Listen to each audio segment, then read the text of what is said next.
Welcome back to our True Crime Profiles, Charles Manson and the Manson Family. As you recall in previous episodes, the Manson family was responsible for multiple homicides in greater Los Angeles County.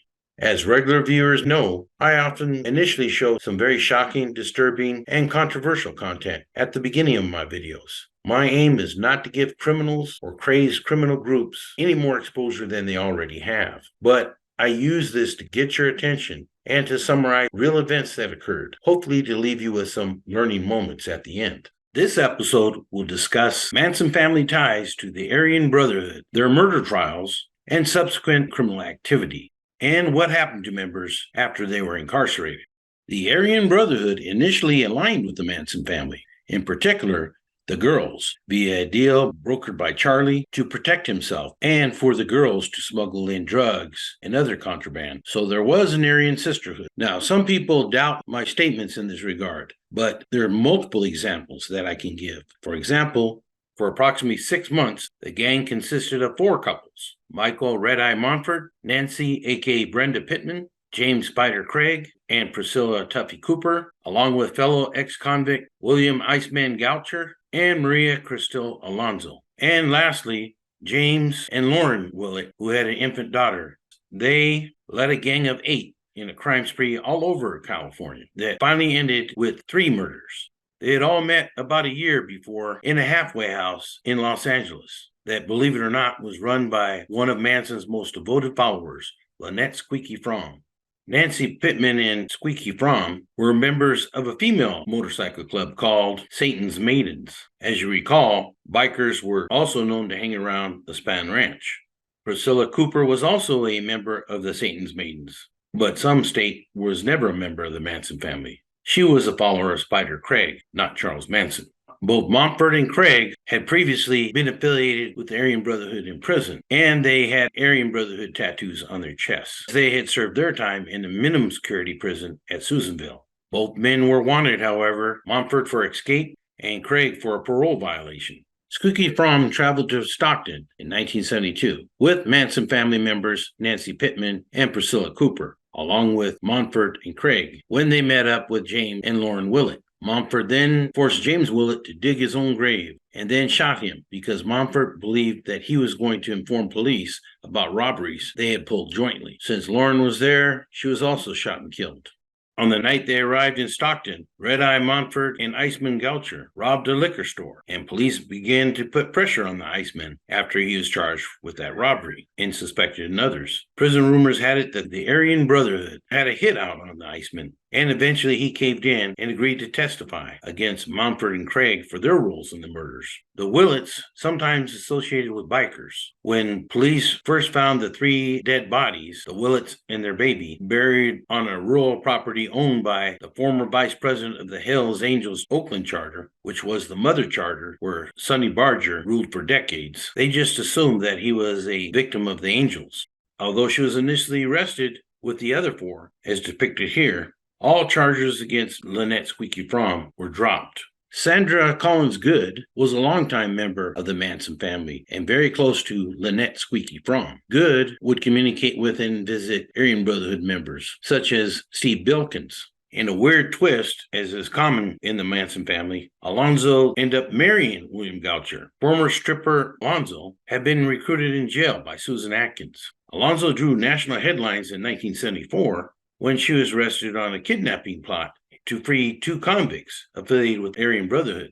Crystal now claimed that her name was Karen Forbes and that she was the wife of Bobby Forbes, one of the convicts she wanted to free, but his real name was Bobby Hedberg. Alonzo was gifted to Mexican Mafia godfather Joe Morgan by Aryan Brotherhood member Bobby Hedberg. Crystal divorced William Goucher in 1979 and died a few years later. Manson thought that it would be a smart move to join forces with the Aryan Brotherhood because in addition to gaining protection for his personal safety, he could also keep track of his family on the outside. The move turned out to be a big blunder because most Aryan Brotherhood members didn't want anything to do with Charlie. And there was also a split in the family by a member named Kenny Como. Como, who hailed from Pasadena, turned out to be one of the family leaders, and he was able to key some key women away from Charlie, including Mary Bruner, the mother of Charlie's baby, Gypsy Cher, and Brenda McCann. Kenneth Como was freed from Folsom Prison in 1981. While he was in prison, he had married Catherine's gypsy Cher, who had participated in a Hawthorne robbery with him, along with other Manson family members. In 1983,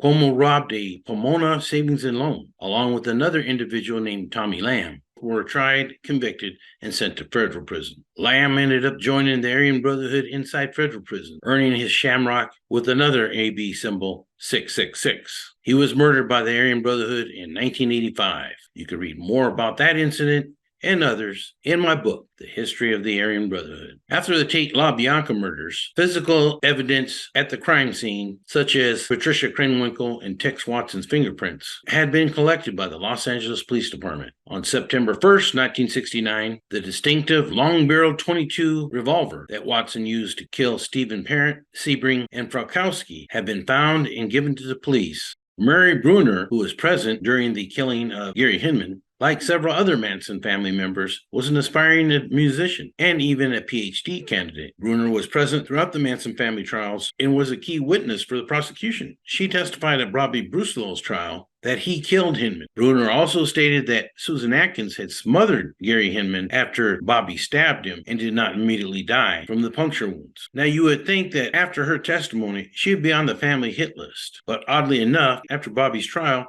she returned to the family and even rallied support for those incarcerated for the Tate LaBianca murders. She may have been given a pass because Bruner was the mother of one of Charlie's kids. And if you recall from episode 1, Bruner was Charlie Manson's very first disciple when she was a librarian at UC Berkeley. But she was expected to redeem herself for her testimony against Bobby, and so she set out to do so. Bruner drove a white van to a Hawthorne, California, Western surplus store on August 21st, 1971, where she and family members Catherine Gypsy Cher, Dennis Rice, Charles Levette, Larry Bailey, and Kenneth Como brandished guns and ordered patrons and clerks to lie on the ground. They then took 143 rifles and loaded them into the van. Police later alleged that the group also planned to hijack 747s at nearby LAX and kill one passenger every hour until Manson and fellow family members were released. For that crime, Bruner received 20 years to life. She disappeared from public eye after being released in 1977.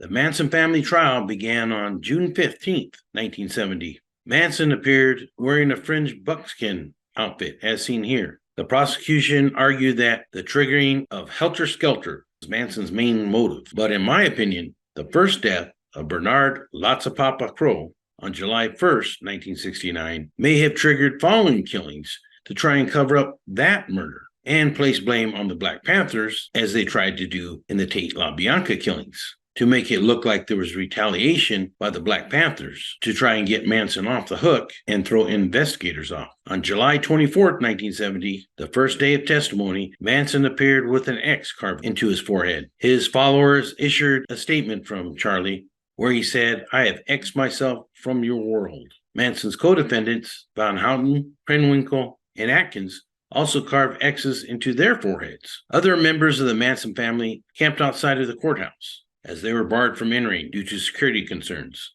and they held vigils on street corners. The state presented dozens of witnesses during the trial. However, their primary witness was Linda Kasabian, who was present at both the Tate and LaBianca murders. And even though she was only guarding the gate, she gave graphic testimony of the murders. After her testimony, she was granted immunity and basically escaped from the public eye. After much shocking testimony, the trial ended on November 16, 1970. Prosecutors rested their case, and then the defendants stunned the courtroom by announcing they had no witnesses to present and rested their case. After the trial, Manson gave the following statement: "These children who come at you with knives, they are your children. You taught them. I didn't teach them. I just helped them stand up. Most of the people at the ranch that you call the family were just people that you did not want." He then continued, "I know this, that in your heart and souls, you are as much responsible for the Vietnam War as I am for killing these people. I can't judge any of you. I have no malice against you, no ribbons for you. But I think it is high time that you all start looking at yourselves and judging the lie that you live in." Manson then concluded that he was just a product of the system. "My father is the jailhouse. My father is your system. I am only what you made me. I am a reflection of you.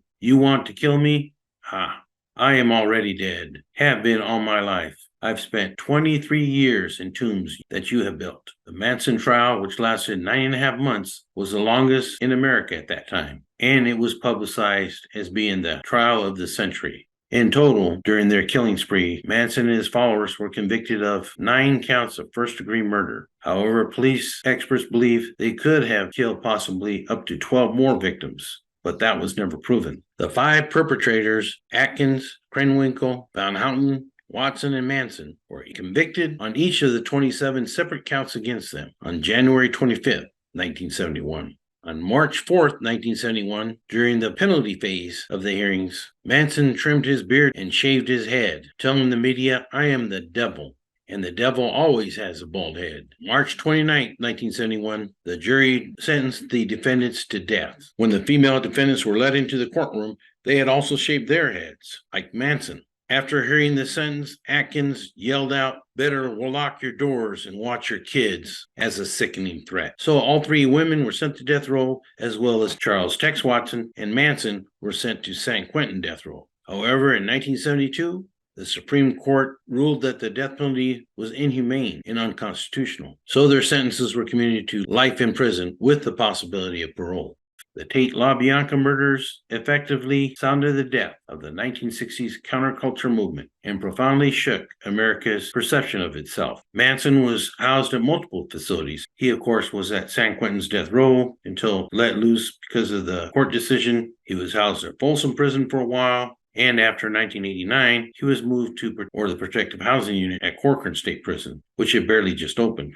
Manson continued to get in trouble, as he had during most of his life, and was always trying to scam the system. According to retired Deputy Director Brian Perry, who will soon be on the show, a Manson family member was rumored to have thought up a plot in 1991 to kill the warden at Corcoran State Prison. In 2014, Manson, who was pretty old at that time, became engaged to a 26-year-old named Afton Elaine Burton, and they applied for a marriage license. Manson gave Burton the nickname Star, and she had been visiting him for many years, even maintaining websites that professed his innocence. But the marriage license expired in 2015, and the marriage ceremony never took place. Evidently, Manson decided to cancel his commitment after he found out that Starr only wanted to marry him so that she and a friend could use his corpse as a tourist attraction after his death. On January 1st, 2017, Manson was still being held at Corcoran when he was rushed to a hospital in Bakersfield because he had gastrointestinal bleeding. Manson quickly became very ill and basically started rotting from the inside out. On November 15, 2017, Manson was returned to the hospital, where he died from cardiac arrest on November 19th. It was just a few days past his 83rd birthday, and he had spent almost 70 of those years locked up in custody. Many say that Charles Manson's entire life was rotten. Others say he was just dealt a bad hand and just a product of society, as he alleged. I say he did have a rough life, but a lot of people survived that. He made some very poor choices along the way, and the use of psychedelic drugs probably did not help. Susan Atkins remained in prison until 2009, until her death. Patricia Krenwinkel remains incarcerated. Charles Tex Watson remains incarcerated. Now, it is not my goal here to add further emotional stress to the families of the deceased or exploit their deaths in any way in this episode. My intent is to educate people about criminals and the need for public safety and the need for a fair and impartial criminal justice system. Upon her conviction and death sentence in 1971, at the age of 21, Leslie Van Houten became the youngest woman to ever be on California's death row. Van Houten had been denied parole over 20 times. As I was recording this episode, Leslie Van Houten was put up for parole. He had been denied by California Governor Gavin Newsom. He has now allowed that process to move forward, and Leslie Van Houten is now a free woman. Let's hope that she's able to contribute positively now to society. And perhaps we can learn from her example on how easy it is to become involved in cults and to not follow false prophets. And I always try to end my episodes with a positive message to leave you with. And today it is this. It seems to me many young people today try very hard to be influencers,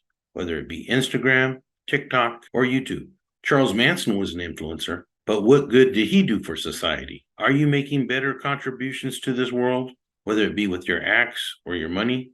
or just being ugly and selfish. Maybe instead of trying so hard to be influencers, we should use information in our efforts to affect more positive change and lasting difference in this world and for our future. My good friend, consultant, and cult expert, Tony Kell, told me that there are a few things parents and friends should look out for when they suspect their child or loved one might be involved with a cult. Some of these things are that the group displays excessively zealous and unquestioning commitment to their leader, whether or not he is dead or alive, and regards his belief system, ideologies, and practices as the only truth.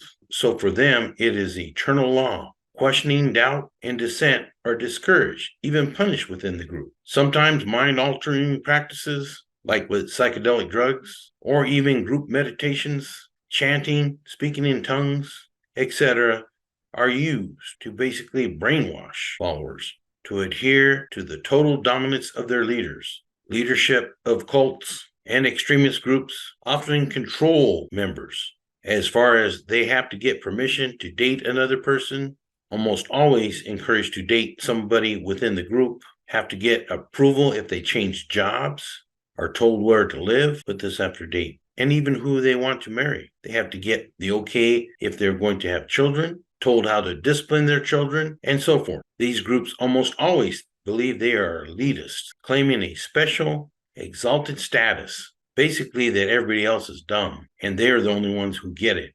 For them, their leader or their messiah is a special being on a special mission, often the only mission that can save them and possibly the rest of humanity. It should be noted that these leaders don't believe they are accountable to any authorities and to any government. The group also encourages the belief that their exalted ends justify any means to reach their goals. And as such, many of the acts that these members engage in, they previously would have thought incomprehensible and unethical before they joined the group. Leaderships of these cults and extremist groups are often very good at manipulating their followers and inducing feelings of shame for not following their rules. They will also use other members as peer pressure against members they target. Oftentimes, subservience to the leader is required, so much that they are told they must cut off ties to their birth family and relatives, or that their minds and souls might be poisoned by them. In spite of all these things, members do leave the group and are sometimes targeted as being high up on the hit list, or as expelled members. Nobody can ever talk to them again. They're totally shunned from the group and considered to be liars and frauds. To keep the group alive and even to grow, new recruitment is always required. The group may or may not be preoccupied with making money in such things as pyramid schemes, which the group leader, of course, controls most of the money. Members are expected to devote most, if not all of their time to the group and group-related activities. Anybody who participates in outside groups may be considered to be contaminated and expelled. Thus, they are encouraged to socialize and live with only group members. Cult and extremist leaders also limit critical thinking sources, such as watching, listening to, and reading the media, including being on the internet, so they control what news channels and websites followers can view. This is very apparent to me in many conspiracy-based sects, which we see in today's polarized political and religious world. This us versus them mentality may cause conflict with them in wider society and with anybody who is not a part of their group or believes in their leader and generally in their philosophies. Can you think of any major movements today where this applies? I know I can, but on this channel, I try to keep my religious and political beliefs to a minimum. Otherwise, I would be putting my personal biases on all my videos, like some newscasters and media seem to do today. Walter Cronkite, we miss you. And that's the way it was for Charles Manson and the Manson family. I hope you learned some things, and please don't forget to take personal precautions and precautions for the safety of your families. For now, this is Gabe Morales signing off for Gangsters, Cops, and Politicians.